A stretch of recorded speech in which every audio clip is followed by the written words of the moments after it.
Vihari Akashvani Simhapuri FM కేంద్రం వినూత్నంగా ప్రారంభిస్తున్న విహారీ కార్యక్రమం మొదటి సంచికకు స్వాగతం. ఈ విహారీ కార్యక్రమంలో శ్రోతలు దర్శనీయ స్థలాలు, పుణ్యక్షేత్రాలు, వాటి చరిత్ర, ప్రత్యేకత మొదలైన అంశాలతో కూడిన రూపకం ఇది.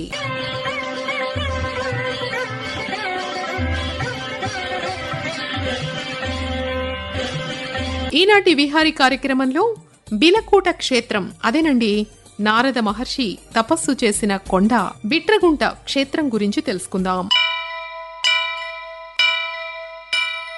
ఓం నమో వెంకటేశాయ. బిలకూట క్షేత్రంలో స్వామివారు శ్రీ ప్రసన్న వెంకటేశ్వర స్వామివారుగాను, అమ్మవారు శ్రీ మహాలక్ష్మి అమ్మవారుగాను వెలసి భక్తులను తరింపజేస్తున్నారు. బిట్రగుంట క్షేత్ర స్థల పురాణం ఈ విధంగా ఉంది. పూర్వం దక్ష ప్రజాపతి చేయ తలపెట్టిన యజ్ఞానికి శివుడిని ఆహ్వానించలేదు. అప్పుడు నారద మహర్షి శివుడిని కూడా ఆహ్వానించమని సలహా ఇస్తాడు. అలా దక్ష ప్రజాపతికి సలహా ఇచ్చినందుకు దక్ష ప్రజాపతి ఆగ్రహానికి గురైన నారద మహర్షి శాపగ్రస్తుడయ్యాడు. కష్టాలలో ఉన్న భక్తుల పిలుపు విన్న వెంటనే మైమరచి ప్రత్యక్షమై రక్షించే నాథుడిగా నాడు గజేంద్ర మోక్ష కాలంలో గజరాజును రక్షించిన తరువాత బిలం నుండి వస్తున్న నారాయణ మంత్రం ఆలకించి నారద మహర్షికి శాప విమోచన కలిగించినట్లు పురాణ గాథలు చెప్తున్నాయి.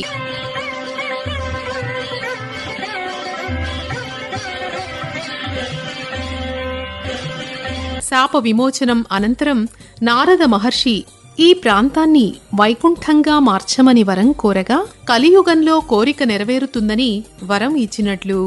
తదుపరి మహర్షి అంగుష్ట ప్రమాణంలో శంకుచక్ర ఆయుధాలు తారుమారుగా ఉన్న విగ్రహాన్ని ప్రతిష్ఠించి పూజించినట్లు పురాణ గాథలు ప్రాచుర్యంలో ఉన్నాయి. శాప విమోచనం కోసం నారద మహర్షి నారాయణ మంత్రంతో తపస్సు చేసిన పర్వతం కాలక్రమేణా బిలకూట క్షేత్రంగా, వైకుంఠంగా ప్రసిద్ధి చెందింది.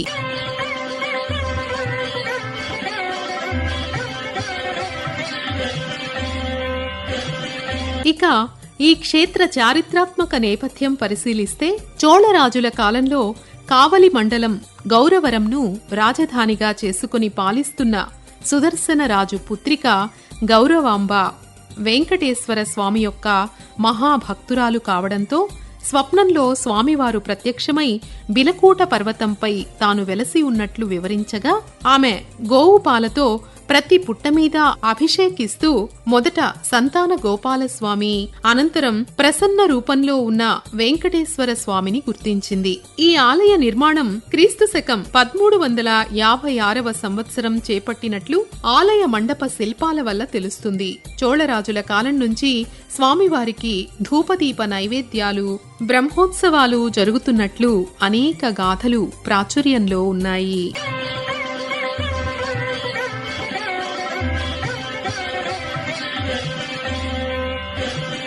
ఇక ఈ క్షేత్రంలో జరిగే నిత్య నైమిత్తిక కైంకర్యాల వివరాలు తెలుసుకుందాం. ఇక్కడ జరిగే నిత్య సేవల వివరాలు ఈ విధంగా ఉన్నాయి. ఉదయం 6 గంటలకు ఆలయ శుద్ధి, 6 గంటల 30 నిమిషాలకు సుప్రభాత సేవ, 7 గంటల 30 నిమిషాలకు తిరువారాధన, 8 గంటలకు సహస్రనామార్చన, 8 గంటల 30 నిమిషాలకు మొదటి గంట మహానివేదన, 10 గంటల 30 నిమిషాలకు శ్రీవారికి మరియు అమ్మవారికి అర్చన, 10 గంటల 45 నిమిషాలకు రెండవ గంట మహానివేదన, మధ్యాహ్నం 12 గంటల 15 నిమిషాలకు విశ్రాంతి సేవ అనంతరం 12 గంటల 30 నిమిషాలకు సేవలు సమాప్తమవుతాయి.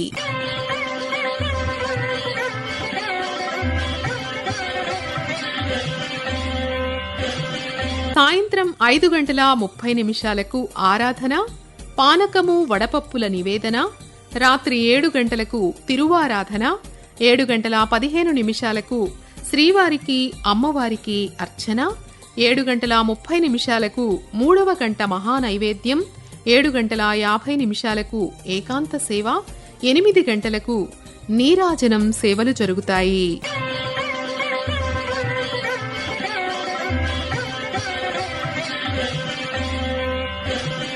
బిలకూట క్షేత్రంలో జరిగే వారోత్సవాల వివరాలు ఈ విధంగా ఉన్నాయి. ప్రతి శుక్రవారం ఉదయం 9:30 స్వామివారికి అమ్మవారికి అభిషేకం, సాయంత్రం 6 శ్రీ మహాలక్ష్మి అమ్మవారికి సహస్రనామార్చనతో కూడిన కుంకుమార్చన, రాత్రి 8 శ్రీ మహాలక్ష్మి అమ్మవారికి పల్లకీ సేవ జరుగుతాయి. అలాగే ప్రతి శనివారం రాత్రి 8 సహస్ర దీపాలంకరణ సేవ ఉంటుంది. సహస్ర దీపాలంకరణ సేవ ఉంటుంది కనుక ఏకాంత సేవ రాత్రి 11 జరుగుతుంది.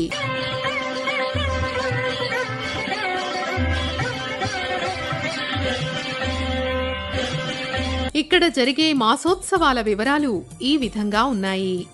ప్రతి పౌర్ణమి రోజు రాత్రి 7 గరుడ సేవ జరుగుతుంది.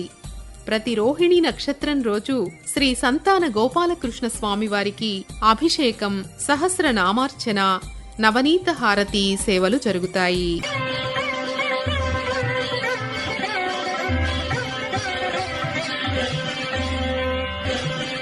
బిలకూట క్షేత్రంలో జరిగే వార్షికోత్సవాల వివరాలు ఈ విధంగా ఉన్నాయి. ప్రతి ఏటా పంచాహ్నిక బ్రహ్మోత్సవాలు ఫాల్గుణ మాసం దశమి నుంచి పాడ్యమి వరకు అంగరంగ వైభవంగా జరుగుతాయి. ఈ బ్రహ్మోత్సవాల్లో భాగంగా వివిధ వాహన సేవలు జరుగుతాయి. ఈ బ్రహ్మోత్సవాలకు లక్షలాది భక్తులు హాజరై స్వామివారిని దర్శించుకుంటారు.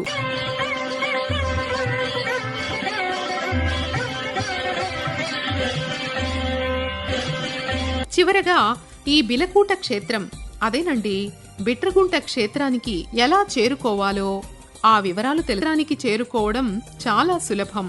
ఈ క్షేత్రం రైలు, రోడ్డు మార్గాలకు చక్కగా అనుసంధానం చేయబడి ఉంది. రైలు మార్గం ద్వారా అయితే శ్రీ వెంకటేశ్వరపాలెం రైల్వే స్టేషన్లో దిగి ఈ క్షేత్రానికి చేరుకోవచ్చు. ఈ క్షేత్రం శ్రీ వెంకటేశ్వరపాలెం రైల్వే స్టేషన్ కు 2 కిలోమీటర్ల దూరంలో ఉంది. నెల్లూరు రైల్వే స్టేషన్ కు 42 కిలోమీటర్లు, బిట్రగుంట రైల్వే స్టేషన్ కు 7 కిలోమీటర్లు, అలాగే కావలి రైల్వే స్టేషన్ కు 17 కిలోమీటర్లు దూరంలో ఈ క్షేత్రం ఉంది. ఇక రోడ్డు మార్గంలో అయితే చెన్నై కోల్కతా జాతీయ రహదారిలో కావలి సమీపంలోని గౌరవరం, కడనూతల గ్రామాల మధ్య ఈ క్షేత్ర స్వాగత ద్వారం కలదు. ఈ క్షేత్ర స్వాగత ద్వారానికి బిలకూట క్షేత్రం 2 కిలోమీటర్ల దూరంలో ఉంది. శ్రీ ప్రసన్న వెంకటేశ్వర స్వామి, శ్రీ మహాలక్ష్మి అమ్మవార్లు తమ కృపా కటాక్షాలు మన అందరిపై కురిపించాలని ప్రార్థిస్తూ వచ్చే వారం మరో పర్యాటక స్థల విశేషాలతో కలుద్దాం. అంతవరకు సెలవు.